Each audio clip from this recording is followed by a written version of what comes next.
വയലാറിൻ്റെ പാട്ടുകൾ ഭയങ്കര ഇഷ്ടമായിരുന്നു സാറിന്? വളരെ ഇഷ്ടമായിരുന്നു.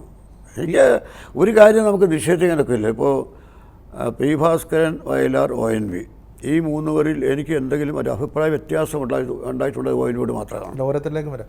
ONVയോട് മാത്രമാണ്. അത് അദ്ദേഹം ഒരുപാട് വേദനിപ്പിച്ചിട്ടുണ്ട്.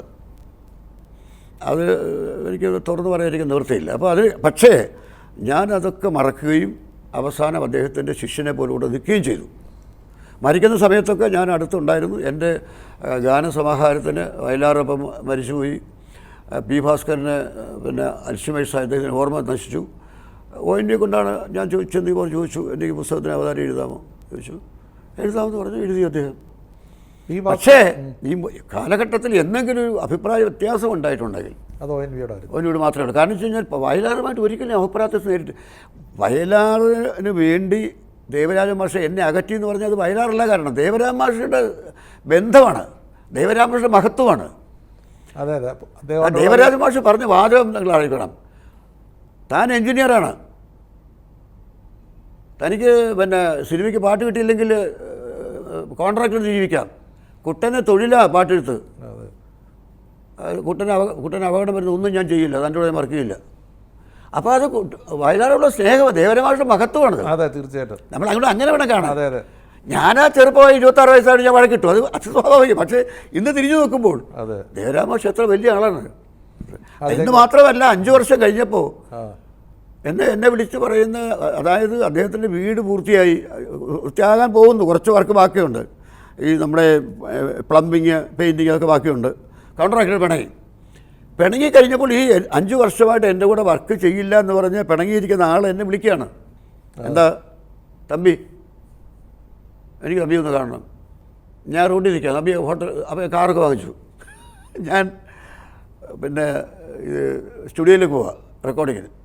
ഞാൻ പാലത്തിന് അവിടെ നിൽക്കാം. അതിൻ്റെ അടുത്ത് എൻ്റെ വീട് പണിഞ്ഞുകൊണ്ടിരിക്കുക. എനിക്കൊരു കാര്യം പറയാം. ഞാൻ ചെന്നു.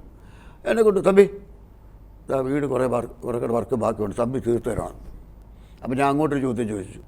ബാബുക്ക ഒരു പടത്തിൽ മ്യൂസിക് ചെയ്തു, 5 പാട്ട് 3 പാട്ട് ബാബുക്ക ചെയ്തു, ബാക്കി 2 പാട്ടുണ്ട്. അത് ദേവരാജൻ മാഷ് ചെയ്യുമോ? ഞാൻ ചെയ്യത്തില്ല. അപ്പോൾ ഈ പറഞ്ഞതിൽ എന്താ അർത്ഥമുണ്ട്? ദേവരാജൻ മാഷ് ഒരു നിയമം, എനിക്ക് വേറെ നിയമമുണ്ടോ? മറ്റൊരാൾ ചെയ്ത പക്ഷേ ഞാനിങ്ങനെ ഫിനിഷ് ചെയ്യുന്നത് അത് ചെയ്തില്ല. അല്ല, അങ്ങനെ ഇല്ല, അങ്ങനെ അനുവദിച്ചാൽ ചെയ്യാമോ? അപ്പം മഹാനായ ഒരാളാണ് AKG ആണ് കോൺട്രാക്ടർ. ആസാം മെമ്മോറിയൽ ഹൈസ്കൂളിൽ ഇപ്പോൾ നമ്മുടെ കുമാരനാശാൻ പുരസ്കാരമൊക്കെ കൊടുക്കുന്ന ആസാം മെമ്മോറിയൽ AKG ആണ്.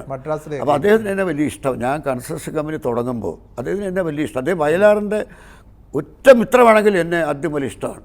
മലയാള ക്ലബിലേക്ക് പ്രസംഗിക്കാൻ ചെല്ലുമ്പോൾ അവിടെ വെച്ച് പാട്ടൊക്കെ നന്നാവുന്നുണ്ട് കേട്ടോ, കീപ്പ് ഇറ്റ് അപ്പ് എന്ന് പറഞ്ഞ് എന്നെ അഭിനന്ദിക്കുകയും ചെയ്യും. വലിയ മനുഷ്യനാണ്. അപ്പോൾ ഇപ്പോൾ അദ്ദേഹത്തിൻ്റെ മകൾ ശ്യാമള ജയപ്രകാശുമായിട്ട് എനിക്ക് വലിയ അടുപ്പമാണ്. അപ്പോൾ അദ്ദേഹം എന്നെ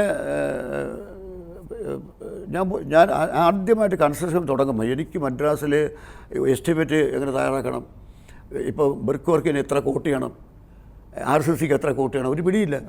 അപ്പോൾ ഞാൻ നേരെ AKG വീട്ടിൽ പോകും. AKG വീട്ടിൽ വലിയ കോൺട്രാക്ടറാണ്. AKG വീട്ടിൽ ചെന്നപ്പോൾ എന്താ പറയുന്നത്, എനിക്കൊരാകെ പാട്ടൊന്നും വളരെ കുറവാണ്, പിടിച്ചു വയ്ക്കാൻ എനിക്ക് എന്തെങ്കിലും ചെയ്യണം, സ്വന്തമായൊരു കൺസ്ട്രക്ഷൻ കമ്പനി തുടങ്ങാം, ചെറിയ തോതിൽ എന്നെ സഹായിക്കണം, എന്ത് വേണം? ഞാൻ എനിക്കൊന്നും അറിഞ്ഞുകൂടാ, എങ്ങനെ കോട്ട് ചെയ്യേണ്ടത്, എസ്റ്റിമേറ്റ് തയ്യാറാക്കേണ്ടത് എങ്ങനെ. ഒരു ഫയൽ എടുത്തോണ്ട് ഇപ്പോഴത്തെ എസ്റ്റിമേറ്റ് ഇതിൻ്റെ കോപ്പി എടുത്തോ, പഠിക്ക്. ഒരിക്കലും ഇതിൽ കുറവ് കോട്ട് ചെയ്ത് നഷ്ടം വരും. AKG ആവശ്യപ്പെട്ടോ ഈ വീട് പണി പൂർത്തിയാക്കി കൊടുക്കാൻ? അങ്ങനെ ചെയ്തു. ഞാൻ ഇത് കഴിഞ്ഞപ്പോൾ നേരെ AKG എടുത്ത് പോയി. AKG എനിക്ക് ഒരുപാട് സഹായങ്ങൾ ചെയ്തിട്ടുള്ള ആളാണ്. എൻ്റെ മോഹിനിയാട്ടം സെൻസർ ബാൻ ചെയ്തപ്പോൾ ഡൽഹിയിൽ VK മാധവൻകുട്ടിയെ പരിചയപ്പെടുത്തി തന്ന അദ്ദേഹമാണ്. വിളിച്ചു പറഞ്ഞത്, തമ്പി ശ്രീകുമാരൻ തമ്പിയെ നിങ്ങൾ അറിയാമായിരിക്കും, പക്ഷേ എനിക്കറിയാവുന്ന തമ്പി വേറെ, എൻ്റെ അനിയനെ പോലെയാണ്, എൻ്റെ കൊച്ചനിയനാണ്. മാധവൻകുട്ടി ഏറ്റെടുക്കണം, അതിന് സെൻസർ സർട്ടിഫിക്കറ്റ് വാങ്ങിച്ചു കൊടുക്കണം എങ്ങനെയെങ്കിലും എന്ന് പറഞ്ഞ ആളാണ് AKG. അങ്ങനെ ഈ മാധവൻകുട്ടിയെ ശരിക്കും പറഞ്ഞാൽ എനിക്ക് വേണ്ടി കഷ്ടപ്പെട്ട സെൻസർ രക്ഷപ്പെട്ടത്.